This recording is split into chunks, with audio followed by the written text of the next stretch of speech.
Shalom teman-teman yang dikasihi Tuhan, saat ini saya rindu membagikan renungan firman Tuhan yang diambil di dalam Yakobus pasal yang pertama, ayat yang ke-22 berkata demikian. Hendaklah kamu menjadi pelaku firman dan bukan hanya pendengar saja.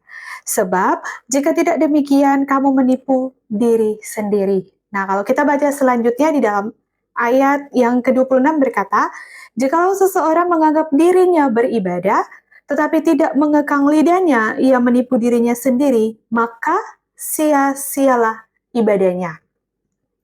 Ayat yang sebelumnya kita membaca bukan hanya sekedar mendengarkan firman, tapi Tuhan mau kita menjadi pelaku firman. Dan ayat selanjutnya di ayat yang ke-26 dikatakan, jika kita tidak mengekang lidah kita, maka sia-sialah ibadah kita. Nah, garis bawahi, maka sia-sialah. Jadi jika kita hanya melakukan ritual ibadah setiap minggu mungkin, dan mungkin kita berdoa, baca Alkitab, tapi kita tidak mengekang lidah kita. Kita hanya mendengarkan firman Tuhan, tapi kita tidak melakukannya di dalam kehidupan kita sehari-hari. Maka firman Tuhan katakan bahwa sia-sialah ibadahmu.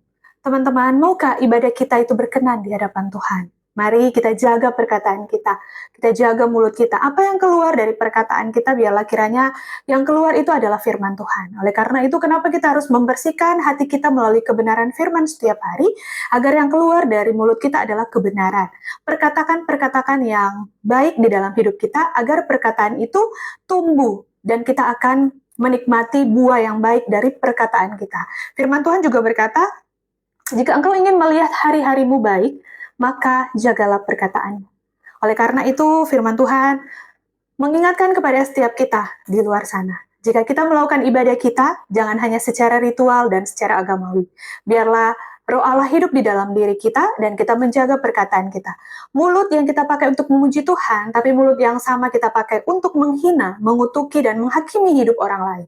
Oleh karena itu, Tuhan berkata bahwa, firman malam ini berkata bahwa sia-sialah ibadah kita. Oleh karena itu, mari jaga perkataan kita, jaga mulut yang dipakai untuk menyembah Tuhan, biarlah mulut yang sama untuk memberkati kehidupan orang-orang di luar sana. Tuhan Yesus memberkati. Shalom.